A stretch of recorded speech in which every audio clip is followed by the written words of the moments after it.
The AP poll and computer models have decided where to rank Kentucky heading into the season, and I'm going to be honest, I don't think neither humans nor computers really know what to make of the Kentucky Wildcats right now.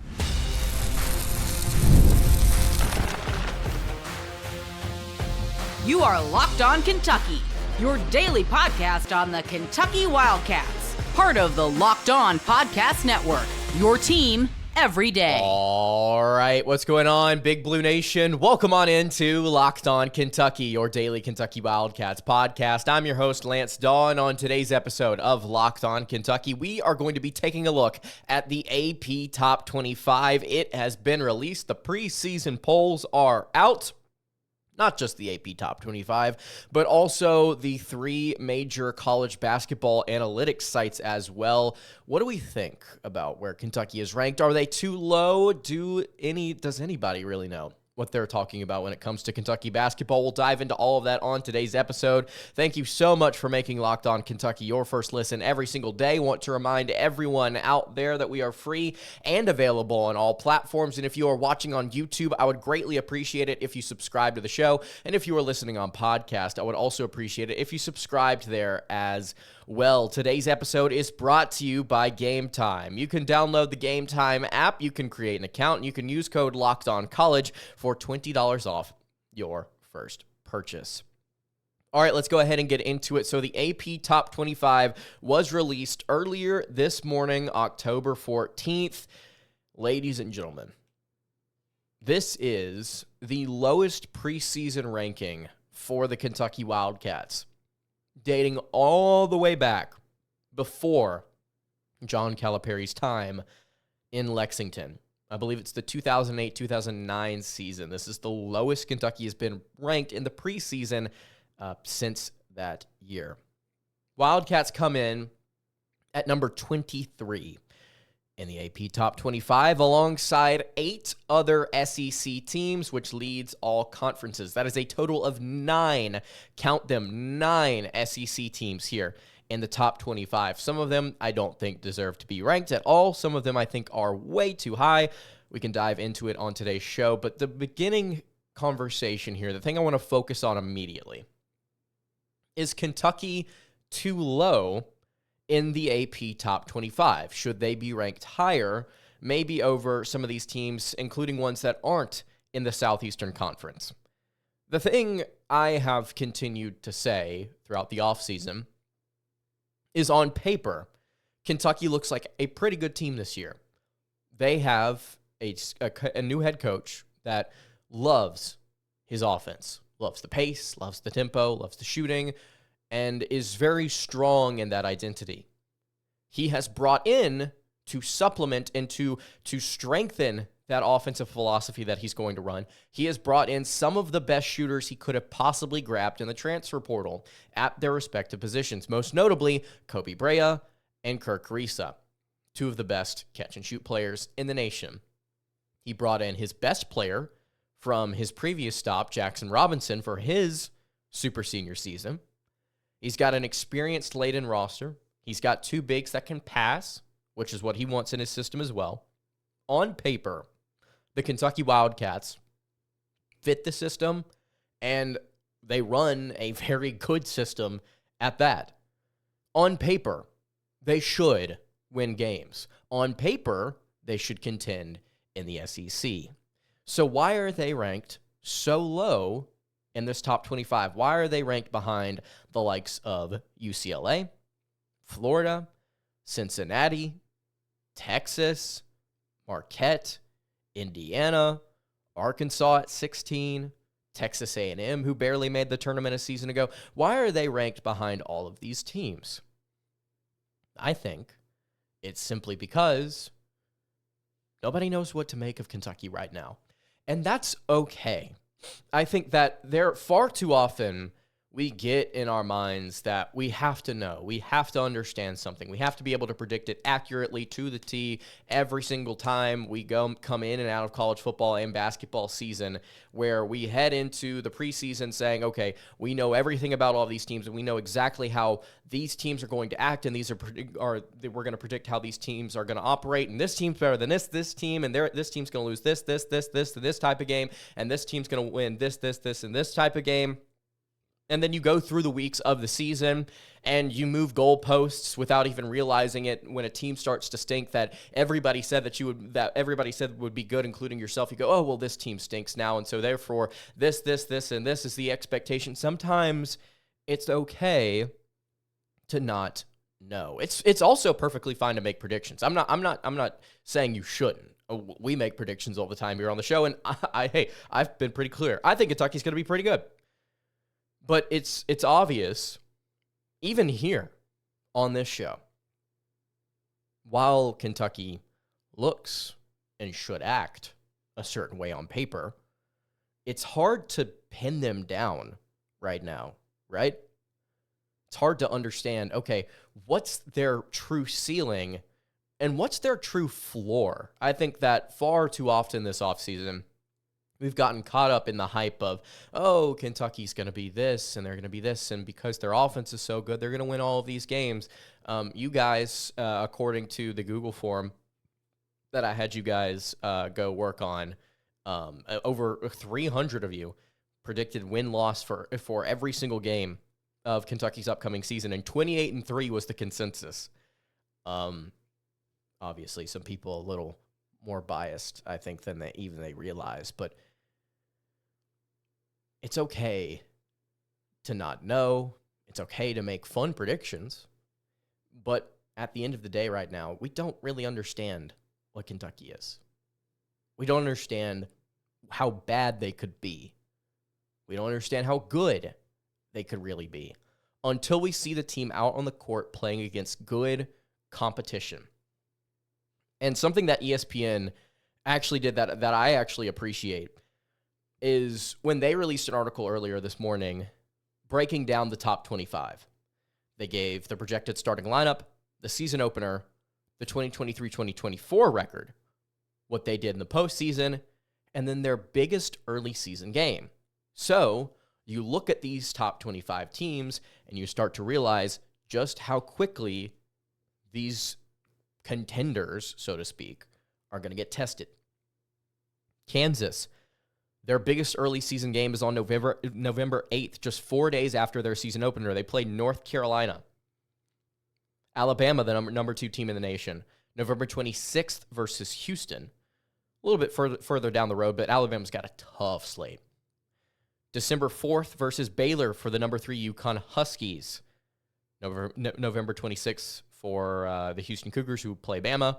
November 25th, Iowa State, who's number 5 in the country, plays Auburn, who's number 11th. The biggest early season game for the Zags is actually against Kentucky, over on December 7th. If you scroll all the way down to Kentucky, ESPN has gotten 2 things right. I want to give them their credit. They've not gotten it, neither CBS Sports nor ESPN has gotten a firm grasp on what Kentucky's starting lineup is going to be. And now they finally got it, I think. Projected starting lineup, according to ESPN, is Butler, Brea, Robinson, Carr, and Williams. I think that's what it looks like in my mind. Does Owe start over Brea at the 2? It's yet to be determined. But the biggest early season game for the Wildcats is November 12th against Duke in Atlanta for the State Farm Champions Classic. It's tipping at 9, by the way. That's a late game. But until this Kentucky team plays that game, plays against the Zags, plays against Clemson on the road, until they get a sample size of maybe 8 to 10 games, I don't think we're going to be able to accurately peg what Kentucky is, and we're not going to be able to accurately say kind of what their ceiling sort of is and what their floor sort of is. And the reason that I say sort of is because of just how difficult this conference is going to end up being. Now, we'll talk about that later on in the show.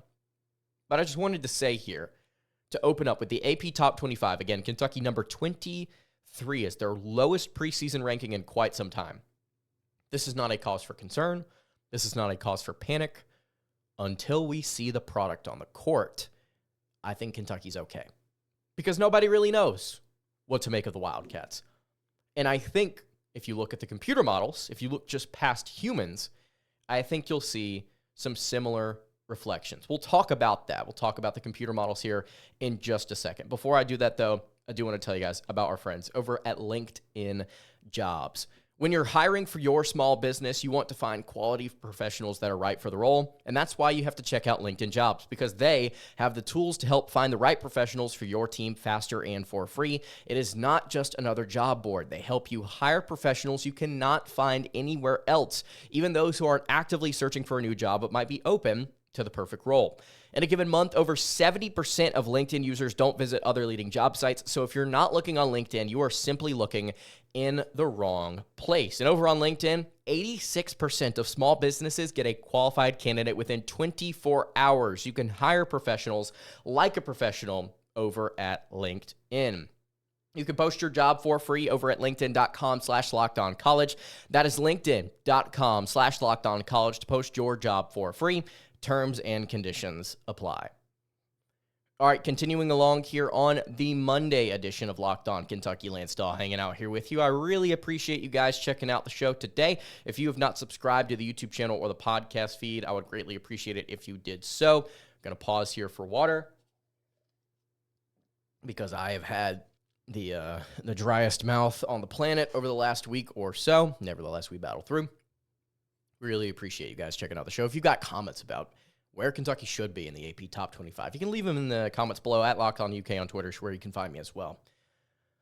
Okay, so we have concluded that it doesn't really seem like humans know where to accurately place Kentucky alongside a variety of other teams in the AP Top 25. Do computers know where to put the Wildcats? I also say no. And I don't necessarily think this is a criticism of them because, again, like I said earlier, everybody wants to be right. Everybody wants to be able to go out there and make all these different predictions about wins and losses and how good or bad a team actually is, and then it'll slap them right in the face whenever they lose a game that they shouldn't. It's okay to be wrong. It's okay to make predictions, but it's not okay to be obsessive over it and to make that the big priority. Especially when you look at teams like this, who do not return a single player on their roster from a season ago. KenPom, Miya, and Torvik are the three big analytics sites that I look at the most. Hasla, I look at occasionally, not to say that there's anything wrong with him. I just prefer KenPom, Miya, and Torvik the most. They give me the most information that I need to be able to talk to you guys about matchups and stuff on this show. Just be able to identify on paper, this is what this looks like, this is what that looks like. Kentucky, in KenPom's preseason rankings, is nowhere to be found in the top 25. They're not in the top 30. They're not in the top 35. They're not even in the top 40. The Wildcats are ranked number 42 in KenPom's preseason poll. Last year, if I'm not mistaken, they finished 23rd. Year before that, they finished 27th. Year before that, the year with Oscar Tshiebwe, they were 26-8. They finished 6th. So Wildcats here, pretty low down, even in the year, by the way, where Kentucky finished 9-16. They were still ranked 49th on KenPom. The analytics still did not hate Kentucky as a team, pretty much because they played solid defense, if I'm not mistaken. The offense was just abysmal. 42 in the preseason. This kind of surprises me, but then I realized, wait a minute. These computer models, they don't have this season's data to go off of. They're basing all of this off of last season. They're expecting Kentucky to have the 28th best offense in the country in terms of adjusted offensive efficiency. They're expecting Kentucky to have the 68th best defensive efficiency in the country. So that puts them at 42nd. I think it puts them at middle of the pack in the SEC. By the way, if you didn't see it, preseason SEC media poll came in. Kentucky's 8th in that. We'll probably dive into that on tomorrow's show. I also don't put a ton of stock in that because the media are voting on it. And I don't put a ton of stock in what the media has to say about the Wildcats. I tend to lean more towards these computer models, and they don't have data right now. So with Kentucky at 42, with teams like Auburn and Alabama, number 3 and 4, that are in the SEC in that top 5, Tennessee, number 13, A&M at 16, Texas at 18. Yeah, I don't really think that there's anything to stress about preseason. Now, I do find it interesting. I find it very interesting that KenPom right now has Kentucky number 61 in the country in adjusted tempo. That's possessions per 40 minutes, and it's adjusted for opponent. So it's the amount of possessions Kentucky can get every 40 minutes they're out on the court, and that's adjusted for the opponent that they play as well. 61st nationally. Given how fast Kentucky that Mark Pope has wanted to play in seasons past, this is a little bit of a surprise to me. They were 63rd on offense, 64th in back-to-back seasons at BYU, but he has talked about how intense and how aggressive the offense is going to be this year. Mark Pope has with Kentucky. He's talked about how they want to shoot 35 threes a game, 35 three-pointers per contest. They will have to play with an insane amount of tempo in order to achieve that. Even Alabama was a couple of three-pointers off of that last year, and they're projected to have the 3rd best adjusted tempo offense in the nation. The best offensive rating overall, the 3rd best tempo, I should say. So I think that KenPom needs data. This is nothing that I'm worried about. Of course, we will talk at length about KenPom stuff later on in the year whenever we actually get to some matchups. Kentucky is ranked number 22 in Evan Miya.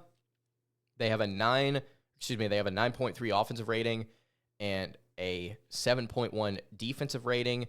The 7.1 defensive rating is 22nd best in the country. And then the offensive rating, I'll just find this here real quick. It is also 22nd in the nation. Yeah, so they have a clean average there across the board. That's interesting. So that just shows you, hey, Evan Miya doesn't really know what to make of the Wildcats either. And then Torvik, who I really like because they get into the nitty-gritty in ways that KenPom doesn't. Miya has really added some really interesting stuff as far as like kill shot statistics go. It's stuff that you guys would love as we get later on into the year.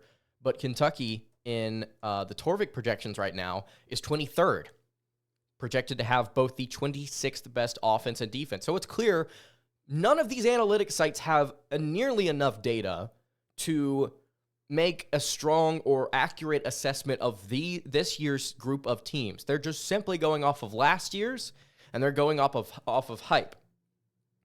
For instance, Duke is projected to have the 3rd best offense and defense in the country. They're number 2 overall in Torvik rankings, but they have a group of freshmen, guys that have never played college basketball, and yet they're 3rd. You need time to see what these teams are really made of. I'm not concerned. I'm interested, but I'm not concerned. We need time to see what these teams are about. I want to wrap up the show talking about something that I am pretty certain about, something that I think that could prove to be a problem for Kentucky this year. And it's nothing to do with the team individually. It's the surroundings. It's the conference. Before we dive into that, though, I want to tell you guys about our friends over at Game Time. It has been incredible over the past several years to be able to go to a basketball game, a college basketball game, and see it live. The energy, the hype, the feel of the crowd, it has been phenomenal. And Game Time is the place that you can go to get tickets to live events like NBA games, college basketball games, and it's not just those type of events. It's not just sports. It's concerts, shows, anything you want to go to that's a live event. Game Time can have it for you. And Game Time has a new feature called Game Time Picks that makes getting tickets to see your favorite teams play even easier if you want to go check them out live, because Game Time Picks filters out the fluff to show you only incredible deals on great seats, so you don't have to waste time searching through thousands of tickets. You can take the guesswork out of buying your tickets with Game Time Picks by downloading the Game Time app, creating an account, and using code LOCKEDONCollege for $20 off your first purchase. Terms apply. Again, create an account, redeem code LOCKEDONCollege for $20 off. You can download Game Time today. Last minute tickets, lowest price, guaranteed. All right, wrapping up the Monday edition of Locked On Kentucky. Lance Dawe hanging out here with you. So, we've gone over a little bit of the AP Top 25. We have taken a dive into some computer model rankings, just kind of where Kentucky is at in a variety of spots across the internet with other computer models. And now I want to talk to you about just an observation and something that I've played it down over the course of the offseason. I've done like 2 or 3 episodes saying, I don't really know if this is accurate.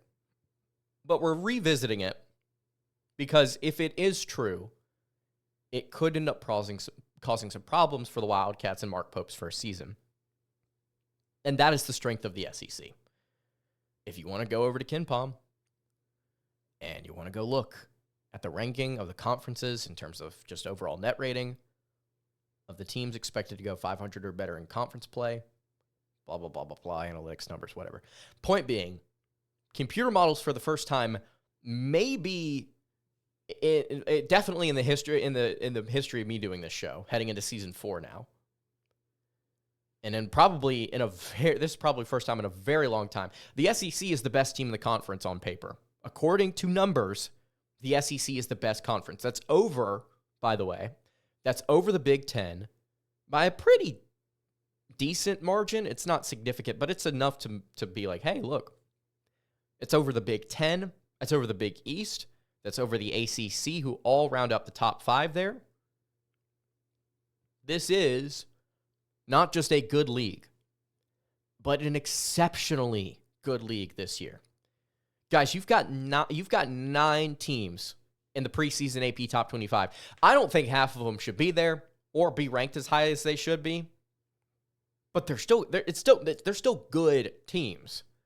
I just favor a couple of teams at the bottom, like Illinois. I think St. John's should be ranked. I think Xavier, their roster, I've taken a look at it. It's actually pretty good. Anyway. This is a good conference.